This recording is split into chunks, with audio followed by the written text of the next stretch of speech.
Good morning. Hi, this is Michelle. We're headed into the week of October 16th, and I have you through the week of the 23rd till the 30th, and then Dr. Adams is due to return. So I am going to just kind of go over the last 2 weeks that I'm due to be with you so you can have a sense of those. Hard to believe. I feel like I'm just getting started with you. So you've made it really enjoyable. Thank you so much for all your patience with the different things that have come up. And so I'll go over everything I can for the week of October 16th first. So you have an article about learning stories to read, and you have your chapter 9 from your book, your textbook. You have an indigenizing play article to read, and that will be what is in your journal, week 9. So you'll have those things to read and comment about in that section. Then you have your usual modules with videos to respond to or questions to respond to, as you've gotten used to by now, I'm sure. You do have your analysis of play part 2 assignment due on Friday the 20th.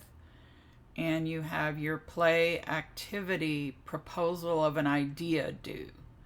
So I just want to open that up and let you look at that a little bit. You're really just going to have to make a couple of decisions. Number one, you'll need to decide, are you going to do this play learning center activity with a group? And if so, who's in your group? And have you all had a chance to communicate and agree on the activity? Or are you going to do your lesson learning center activity on your own?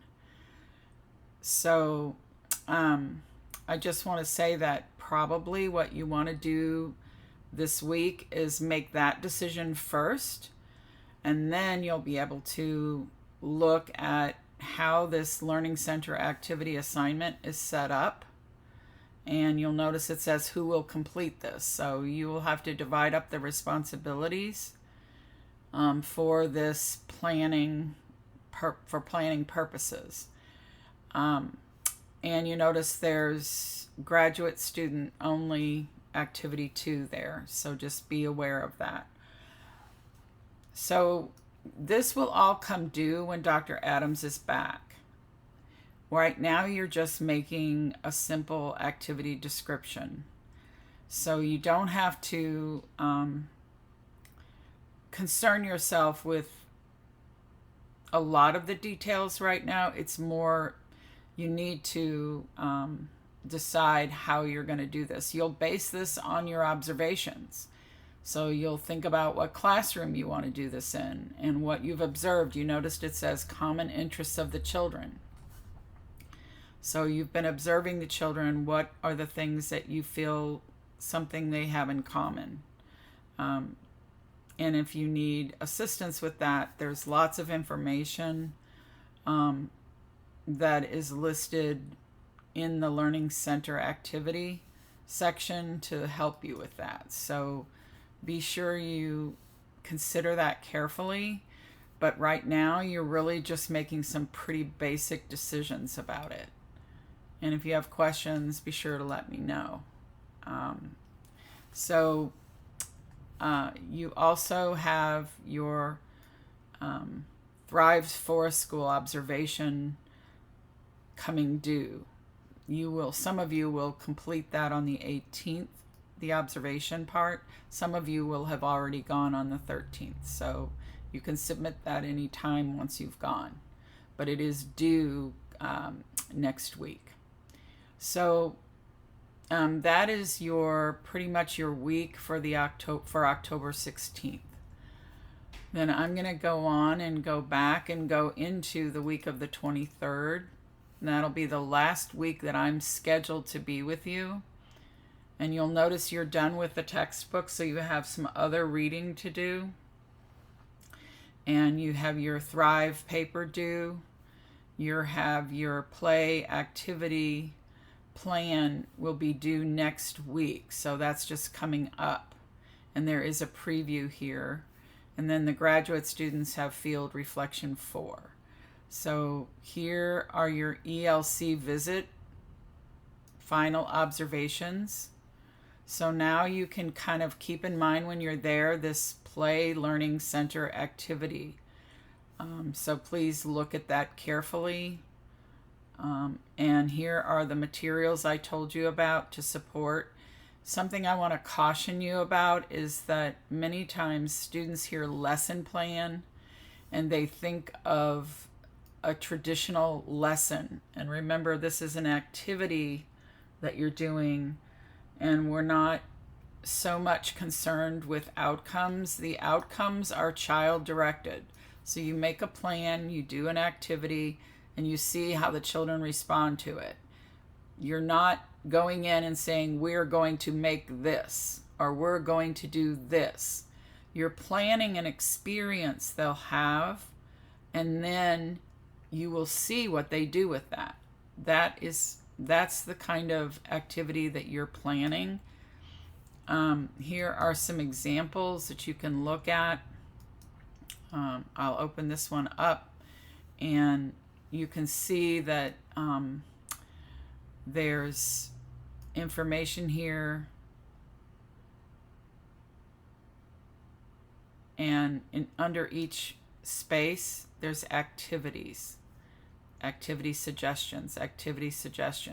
That's what you're planning, is these activity suggestions. You're not planning, this is a lesson plan, activity, and projections, right?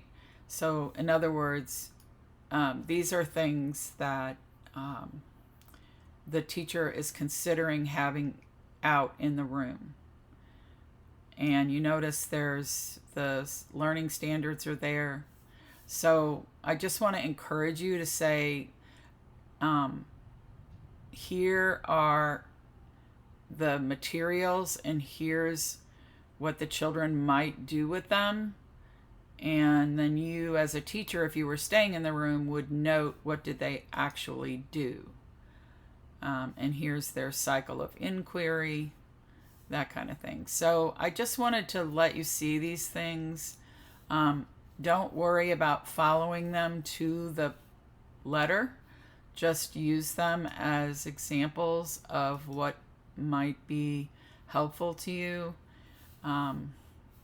and go from there. So hopefully this little review has helped you. You can see here's another example. Here's activity to support learning. Here's some activities that go with these standards. I would say this one is really the better of the two that might be helpful to you. They're both good. They both have great activities, great suggestions.